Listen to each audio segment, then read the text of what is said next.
understand. Happy Father's Day! Happy Father's Day. Happy Father's Day to you. Oh, man. So I loved this podcast. I loved recording, I loved writing, I loved recording it. I had a lot of fun doing it. I felt really preaching, like I was really preaching when I did this podcast. So, yeah. Whoa, okay. Taking my envelope. So, anybody have any impressions, thoughts, I have a question. questions? Okay. Was there a significance to when God promised Abram and Sarah their child? Why did he wait until he was so old? Like, was there something going on in the world? Was there something just about their ages? Why? I don't know. Oh, okay. Like, I don't want to wait until I'm 75 It's a good thing to years think old. of, you know, but I don't know. I don't want to wait until I'm 75 years old and be like, oh, you're going to have a kid. And I'm like, Yeah. Well, I think regardless of if you wanted to wait or not, the lesson to be learned from it is that God keeps his promises even when it looks like he's not going to.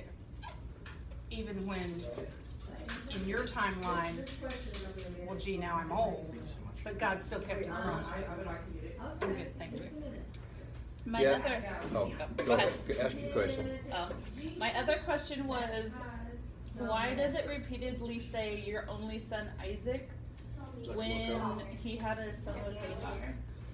So yeah, so he did. He had another son with Hagar. He had Ishmael, but it was illegitimate. The son didn't come the way it was supposed to come. He wasn't the promised son, and apparently the biblical writers considered that not good enough. And whether or not God specifically said, your only son, or if that's just the impression the writers got later, we'll never know. Because, I mean, I'm not saying that the writers lied, but, you know, sometimes I write down something and I think, well, was that God or was that me? How much of that was influenced by me, and how much of that was actually something I heard from the Lord? But the same sentiment is echoed in the New Testament. They'll talk about Isaac as being Abraham's only son. So, from a Christian perspective, Ishmael is considered illegitimate and therefore not worthy of the heritage of Abraham. Okay, well, I'm going to say, going back to your first question, I think a lot of people believe that the reason that God waited was to prove that it was from God. Because if they would have had their baby when they were like 40 or 50, then they would think, well, God didn't really give us this baby. We had one on our own because everybody else does too. So God waited when they knew the only way it could be was because of a miracle from God. They could not do it on their own, and they both said, we're too old, we can't have a baby. And then God, boom, God gives them a baby. Wasn't he like 100? Yeah. Because it said like he came to him at like 75. And he had to wait for another 25 years. 25 years. And I think Sarah was like 90. You know, and she laughed at God when she was in the tent, because she said, how can I have a baby now? Yep. So that's why it was totally from God that child was born. Now, on your other question, you talk to any Muslim, and they come from the seed of Abraham. And they firmly believe that Abraham is their father, just like the Jews believe that Abraham is their father.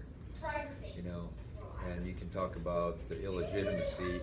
Yeah, it wasn't God's plan to have Ishmael, but he did bless him, but also say that he was going to be a donkey of a man. And that's proven true to this day.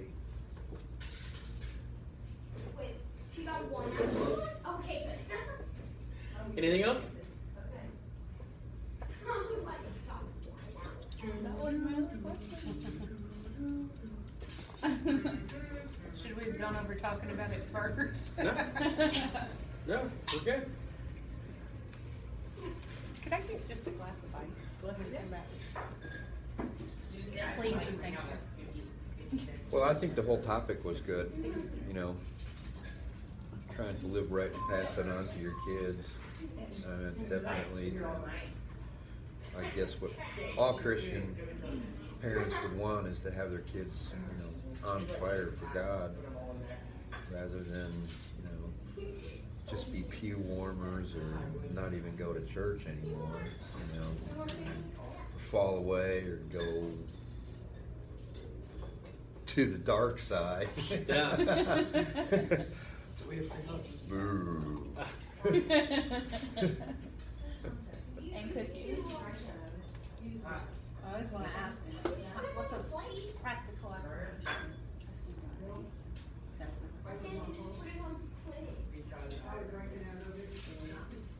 Yeah. Abraham was facing a mountain, Mount Moriah, where he was going to sacrifice his son. And today we face mountains in our career, we face mountains in our finances, we face mountains in our families. We have challenges that we have this choice in every challenge. Do we trust God? Do we sit around and worry and fret about our finances in front of our kids and go, pull out our hair and wring our hands and I don't know how we're going to make it? Or do we, go ahead and pay our tithes and go ahead and pay our bills and trust God in our finances, work in our finances, and live that real trust and pass on that real hope? Or do we complain and moan about our careers, where we are in our careers, who's above us, who's below us, who works with us that we can't stand, or do we, give that over to the Lord and work and serve as if we are working for and with the Lord at work, and really live that real trust in God and give that over to Him. And our kids see that, and it transfers, real hope into our children. That is the practical application, is not only you applying it and you doing that, like you were talking about, living out the trust, and then teaching your children to live out that trust so that then they can live that in front of their children. Yeah. When we listened to it, Roxanne had me pause it, and she said, she asked me why I said that Isaac was 25 when Abraham took it, when God said you could go sacrifice him. And when you hear about it as a kid, they always talk about a little boy, and I was like, why is he 25? And so I had always heard the same thing. And it wasn't until I started doing research for this podcast that I came across not only the accounts of Josephus, the Jewish historian who's written all kinds of stuff about the dates and timelines of things that happened in the Bible and other Jewish books. The word that they use there in Genesis that the King James translation translates as boy, and that we use as the basis for idea that he was young. Well, in Genesis 30, Genesis 20, later in Genesis, the chapter escapes me at the moment. Later in Genesis, when Jacob is 30 and uses the same word to describe him. So it's not a word that means a little boy. And it's translated as boy, it's translated as lad, it's translated as things like that when we read out the Bible. But really in usage, it's, yes, people became a man when they reached the age of 13. We all know that about that culture. But what we don't think about is there's only one patriarch at a time. And if you're living under the viewership and the ownership, if you're living in the household of that patriarch, that male leader of the family, then you are considered a boy. You are considered a lad. You are this word that they used to describe Isaac when he took him to sacrifice him. He didn't have his own home. He didn't have his own home. He didn't have his own family. He didn't have his own, he wasn't the leader of his own unit. He wasn't the family leader.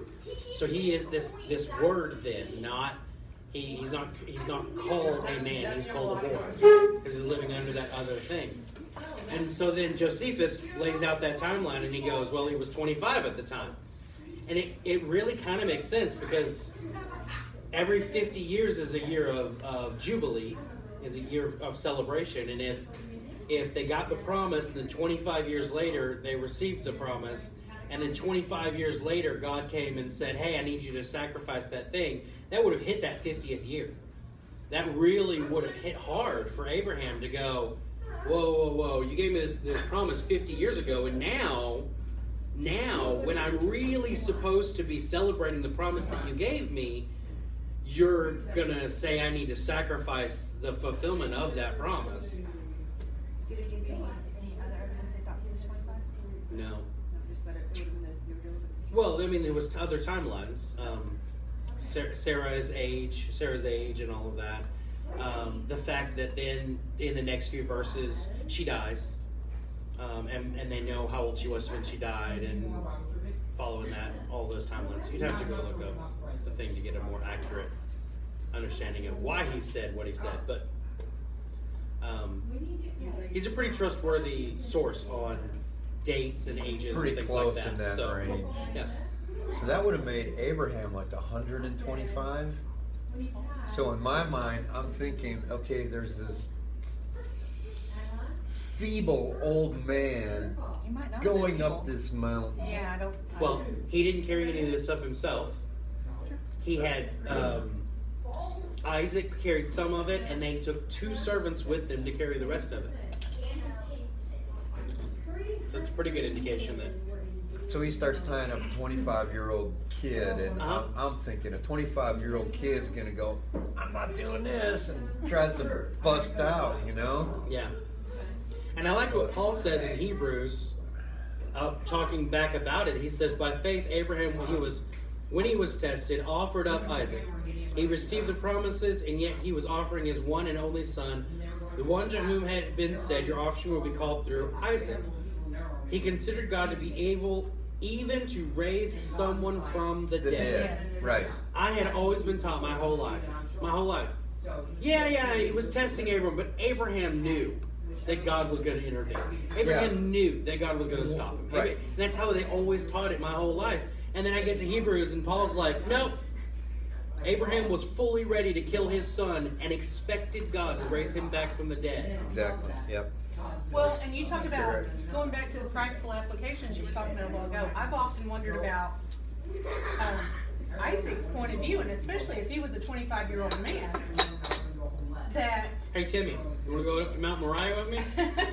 without a sacrifice? Well, we're going to make a sacrifice before the Lord.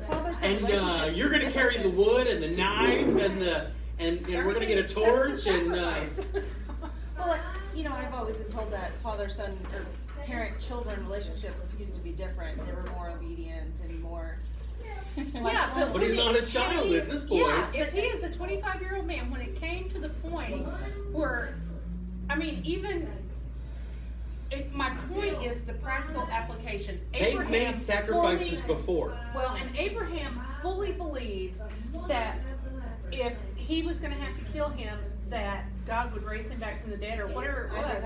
If he had lived that out in front of Isaac, then Isaac most likely fully believed that as well. And, trusted as well. Okay, I really don't want you to do this, but if you say God's going to do something, you know. He kept on saying that. God will provide the sacrifice. Yeah. Where's the sacrifice? God's going to provide the sacrifice. I think that's a good example of that practical application of living that out with your children. Yeah. How are we gonna handle this? Bill, let's do next week. How are we gonna handle this stuck in my career? How are we gonna handle this problem with our family member that whatever, God's gonna handle this. God's gonna do this. God's gonna handle this. This mountain is okay. God's gonna take care of this. We're gonna trust God. We're going to give authority in this situation over to God, authority in our lives over to God. We're going to trust that He's going to provide. Well, another thing that I think about too, years ago when we first started going to Glenview, the pastor preached a sermon about first chair and second chair and third chair Christians, and about how the people that were on fire for God had children that were on fire for God, and the people that were just kind of waffly and iffly had these second chair Christians that were just waffly and iffly. Their offspring. Yeah, and then they had the third chair Christians that were so far removed from God. It was like they didn't know anything. And I don't remember the whole context and everything he said, but that always stuck with me, how, you know, how I made practical applications. But even as your children grow older, I mean, you can still live your life in front of them. But just how important it is to do that, because you don't realize until you see it laid out when you start seeing your children have children, how your faith gets passed down. It's a real eye opener. Not that being a person of faith, passing on faith, makes you a good parent. No. I mean, I've seen pastors' kids who you'd think, you know, it's a pastor's kid. Their kids are rebellious and, you know, I've met missionaries. I've been on missions trips where we met missionary kids who grew up in Thailand, and they're like, "Hey, you want to go to the bar and do cocaine?" And I'm like, "No. One, I'm on a missions trip right now, and two, you're the son of a missionary. You grew up here doing ministry." I know a guy like that. I spent like 3 weeks with him, and his parents were missionaries in Australia, and he was born in Australia. And he was probably, when I knew him, he was in his mid-30s, and he kind of believed in God. I mean, you know, growing up with missionaries, you're going to learn everything. But what you do with that knowledge, whether you apply it or not, is up to you. Yeah. And when I met him, he was a pharmaceutical salesman, the guy that would go to doctors' offices and call on doctors and try and, you know, sell the pharmaceutical products to the doctors. And so he had access to all kinds of drugs that he was sampling for himself. And when he didn't have any to sample, he'd go down to Stop 6 and buy what he needed. Yeah, he was pretty bad shape, pretty far removed from God.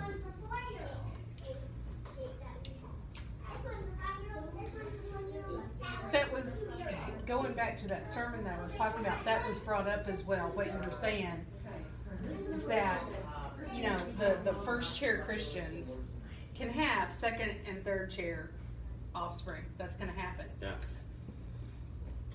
It's less likely that this second chair Christian is going to have offspring that are on fire for God, you know, and that are, I mean, they can have their own experience and come to that and be on fire, but it's just,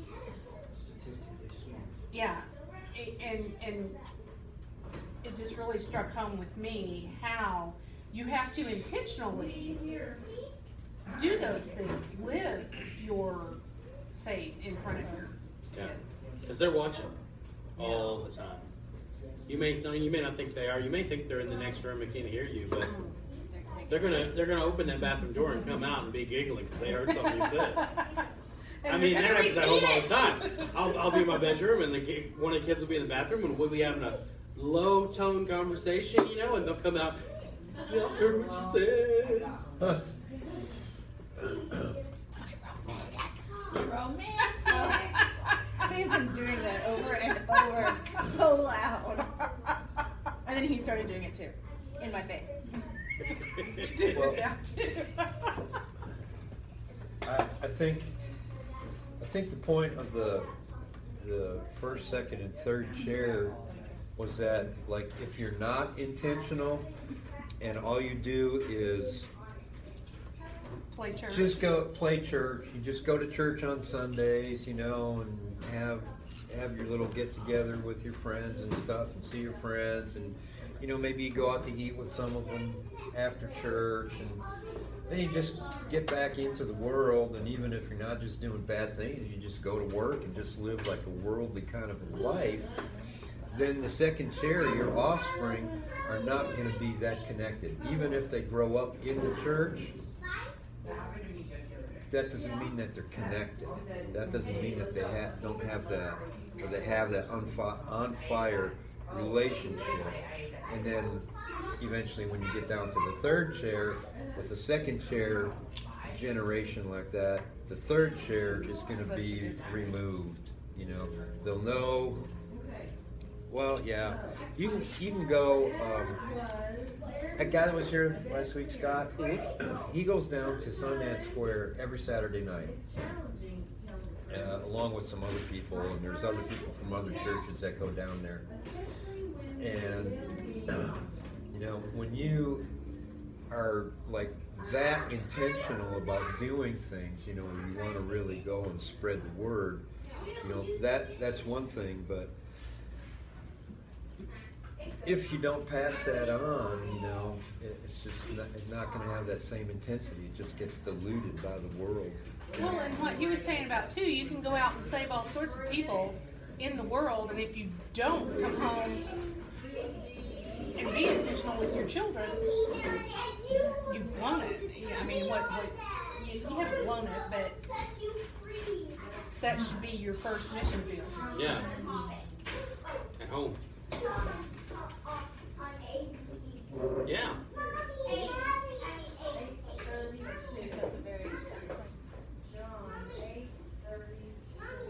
Very valid. It's a belly. I thought we were going to make it the whole night without it. About to whisper that in his ear. I almost said it earlier, just so we're all clear. I almost said that the teaching was very valid. You had no idea the bedrock you were laying with that, did you? No, never knew it would become a thing ever. Hey, it went very well with what I was complimenting It her. was. Her perspectives. Her perspectives are very strong and very out and very valid. So we had this scripture in the Mother's Day. What? Out there. The wait upon the Lord, and they that wait upon the Lord shall renew their strength, Isaiah 40:31. And I was trying so hard to incorporate that into this message, and it wasn't part of this message. It didn't go that way. So What is it called? Still a good point. Multi-purpose tool. it's a multi-tool. Multi-tool. What is this one now? That you can carry in your wallet I don't know what happened. in case of emergency. This one looks like a beer. It's got a little thing on it. That's number 6. 4-position wrench for various size nuts and bolt head. Number 4 is a ruler? But don't squeeze number 2 too tightly when you're using number 6 or you'll cut your finger. Yeah, I think I almost did that. What's number 2? It's the knife edge. Did I mention that Joseph lit the can and cut his thumb? This thing. Joseph lit the can. Like a tomato can? Chili? Oh, I lit chili can. Chili? I lit Chili, can. that makes I've sense. never seen a human do that, but I've seen lots of animals do that. I lit No, chili makes sense. Oh, does it? Yeah, that's I've an done that. acceptable can to lick. because it's still on the lid, and so when you open the lid, you're like, hey, chili, and you lick it. Yeah, Yeah. you take the lid and you scrape it on the edge of the can. I cut my thumb on one of You those. don't like, lick it. got chili all up in my skin. I have I cut like my it. hand on stuff, but I've never cut my tongue. That's awful. I Yeah. cut my tongue flicking a knife. I know what it feels like to Ow. bite my tongue. I wouldn't want to cut my tongue. Did you put a Band-Aid on his tongue? What? Some liquid Band-Aid. Yeah. No, and then he was Crazy really glue. upset because he got a glass of milk and drank his milk, and then he goes, I blood in my milk. It's your own blood. It sure is. Just put it back where it came from. Have you seen this one? What? Have you seen this one? We're still looking.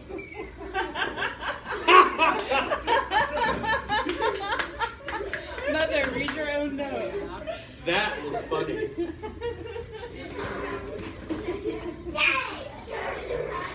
Why is yours so Because of the camera.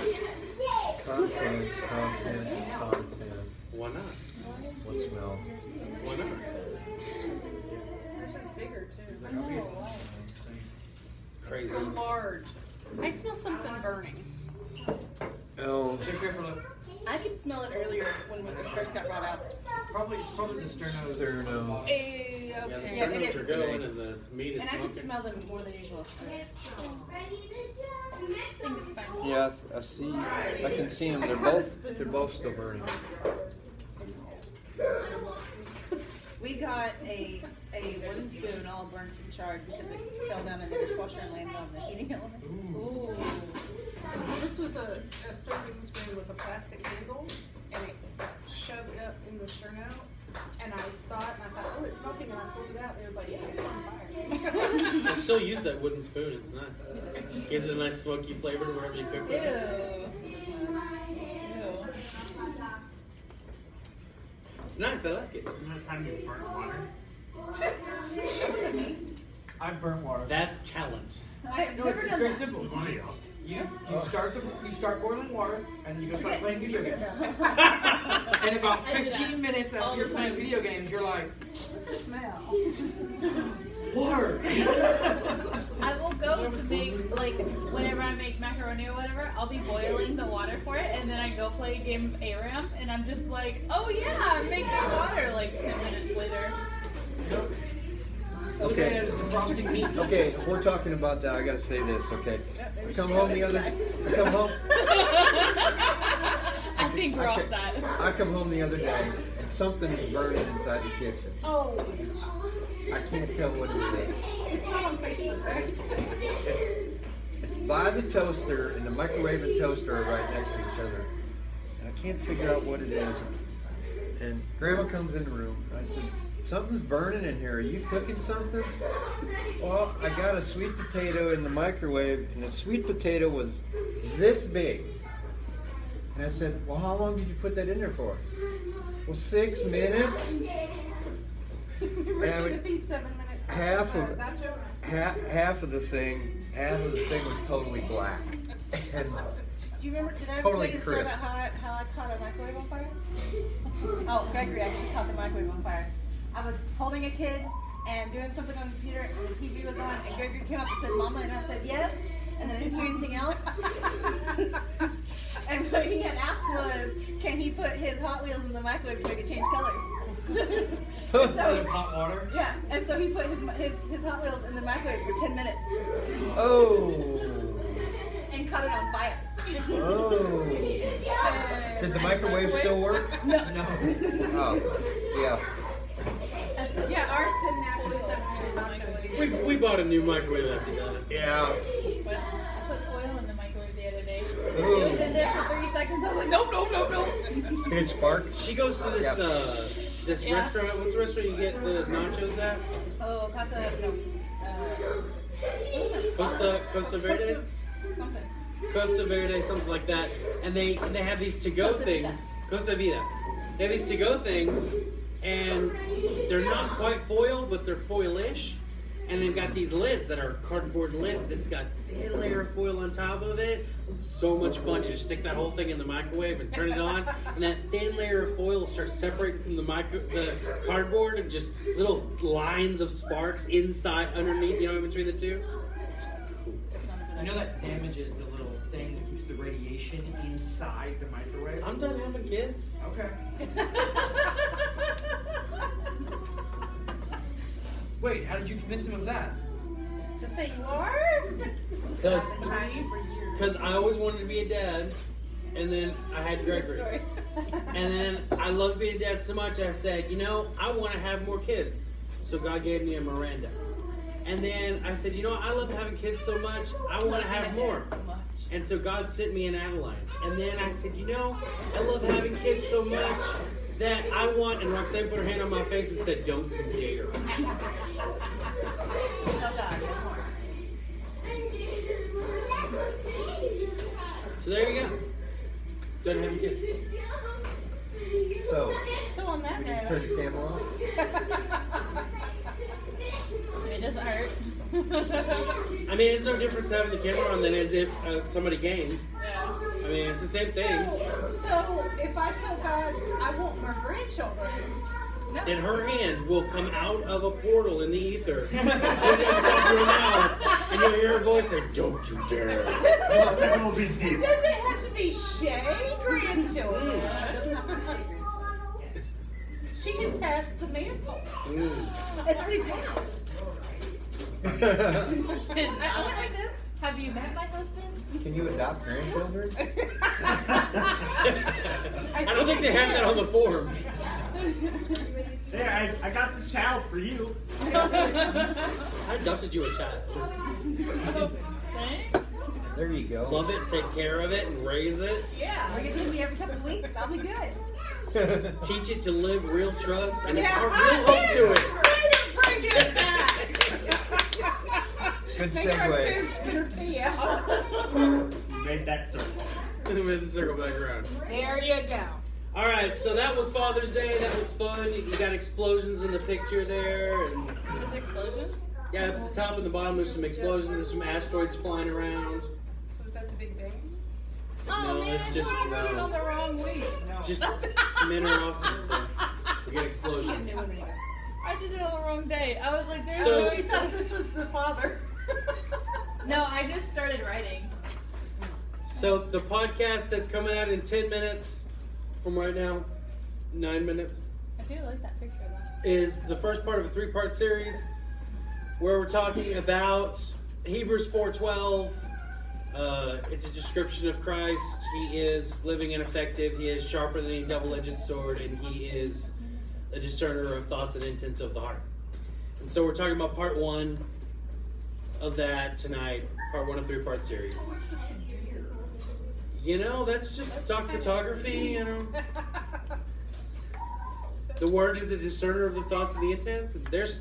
That's what that guy's thoughts and intents are right there. Those gears in his chest. I was gonna say that's a way for him to be more effective. He's geared up.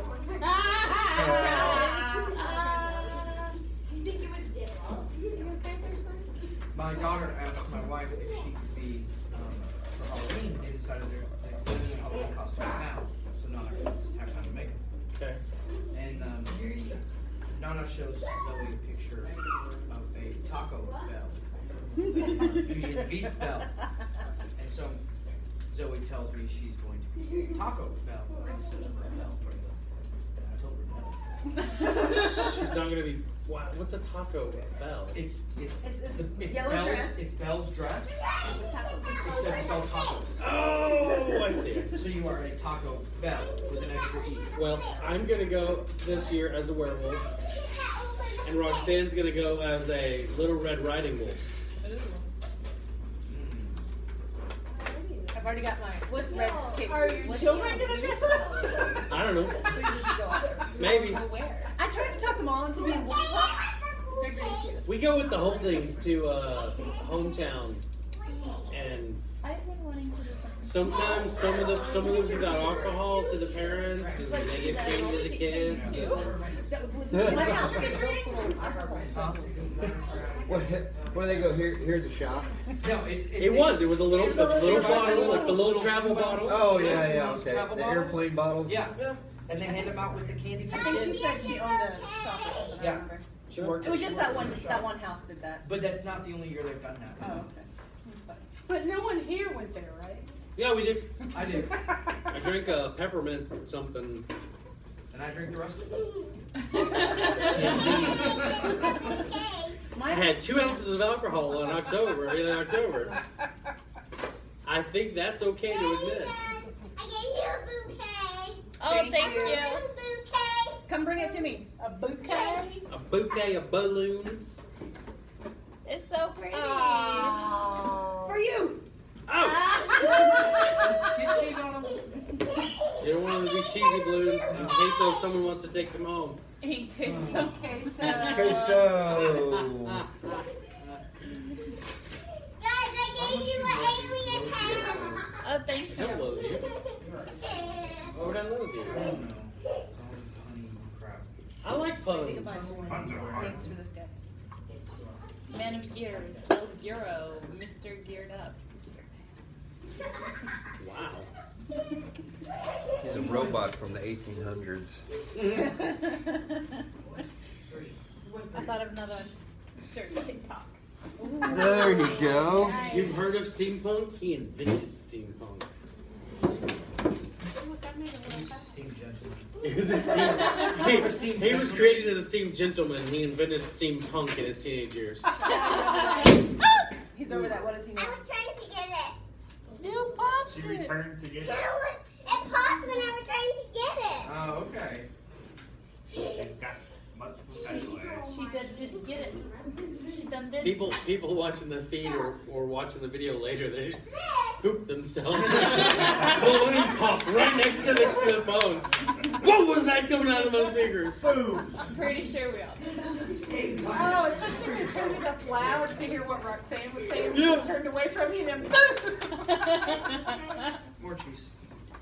We're shooting on this one thing called Vaughn Live. This. What's And this? their most popular channel is literally this guy put up webcams all over his house. And he just hangs out in his house and does housework and cleans, and there's microphones, and he's got monitors up, and people chat to him, and he responds verbally, and that's all his channel is. The most popular channel on the streaming side is just his house, him hanging out in his house, That's what a lot of Twitch streamers living his do. life. Yeah, the IRL. Yeah, the IRL Twitch streamers. You just sit there and watch people Twitch. why is it Twitch? It's insane. Because it's queso. It's starting to get. It congeals. Has coagulated. There's a lot of Ooh, other Jimmy sites is I a big could world. stream this onto, but most of them are gaming sites, and I didn't know if I want to talk to you about that before I created a. You can do it under my tag. You can do it as a GFG. If I ever sit down and actually see that, because I'm supposed to, but I don't want to. That's not quite right. Well, I should know if this would be appropriate to put on that forum. But I don't see why it wouldn't It could be. be an IRL. It would just be. I would want to attach it to. The geary beardy. If we're going to do a gaming thing, I would want to attach it to the thing that I need to launch that I haven't launched yet. 'cause I'm too busy Gregory to launch wants it. to do a gaming. Wants to get involved in that, but anyway. So it's 7:26. I think our conversation has come to a natural end as far as on-topic conversation. We even had some off-topic conversation.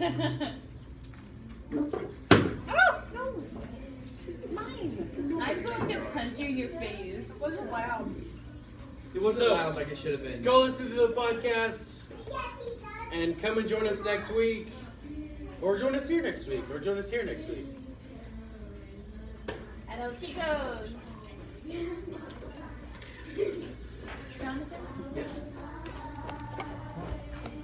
Now we're going to take a quick look. Whoa, oh, okay. We're going to take a quick look at our children's church.